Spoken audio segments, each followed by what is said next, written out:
কেইটামান কুৱেশ্যন ল'ম ট্ৰিগনমেট্ৰি ফলনৰ কাৰণ আমি আগৰ প্ৰিভিয়াছ ক্লাছত আমি কি শিকিলোঁ যোৱাটো ক্লাছত আমি শিকিছোঁ গ্ৰাফখিনি শিকিছোঁ আমি ওকে চ' আমি আজি কেইটামান প্ৰশ্ন ল'ম ইয়াতে কেনেকৈ সলভ কৰাই মই দেখাই দিম তোমালোকক চ' প্ৰথম প্ৰশ্নটো আমি লৈছোঁ কি ল'ম ধৰা cos x ইকুৱেল -½ দিয়া আছে আৰু কৈছে যে x তৃতীয় চকত থাকে x তৃতীয় চকত থাকে প্ৰশ্নটো দিয়া আছে তোমাক cos x ইকুৱেল -½ x তৃতীয় চকত থাকে তেনেহ'লে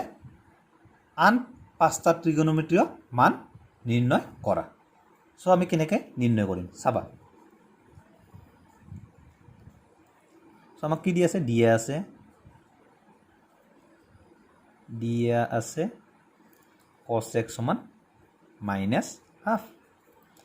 চ' cos x সমান -½ দিয়া আছে চ' ইয়াৰ পৰা আমি নেক্সট কি পাম নেক্সট ত্ৰিগোণমিতিয় ফলন আমি পাম sec কাৰণ sec x কি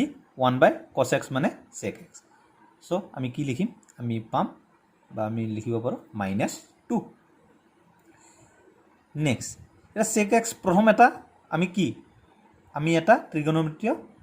মান এটা পালোঁ আন চাৰিটা আমি ওলাব লাগে তো আন চাৰিটা কি হ'ব পাৰে sin তাৰপিছত cosec tan আৰু cot চ' আমি কেনেকৈ নিৰ্ণয় কৰিম তা চাই ল'বা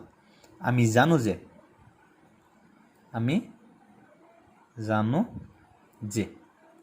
কি জানো আমি sin square x plus cos square x সমান 1 তো ইয়াৰ পৰা আমি কি পাম sin স্কুৱেৰ x ৰ মান আমি পাম √1 - cos স্কুৱেৰ x আৰু sin x ৰ মান আমি কিমান পাম plus minus √1 - cos square x চ' cos x ৰ মান আছে -½ চ' স্কুৱেৰ কৰি দিলে আমাৰ কিমান হ'ব 1 - 1/4 পাই যাম আমি ওকে চ' প্লাছ মাইনাছ লসাগু ল সলভ কৰা কিমান পাবা 3/4 আৰু প্লাছ মাইনাছ 3/2 কাৰণ 4টো আমি স্কুৱেৰ হিচাপত লিখিলে আমি কি হ'ব 2 স্কুৱেৰ হ'লে স্কুৱেৰ ৰুটটো বাহিৰত ওলাই আনিলে আমি 2 পাম এতিয়া চোৱা sin x ৰ আমি দুটা মান পাইছোঁ এতিয়া কোনটো মান ল'ম তাৰ কাৰণে আমি কি চাব লাগিব ইয়াতে আমাক দিয়া আছে x তৃতীয় চকত থাকে চ' লিখা কি লিখিম আমি যিহেতু x তৃতীয় চকত থাকে গতিকে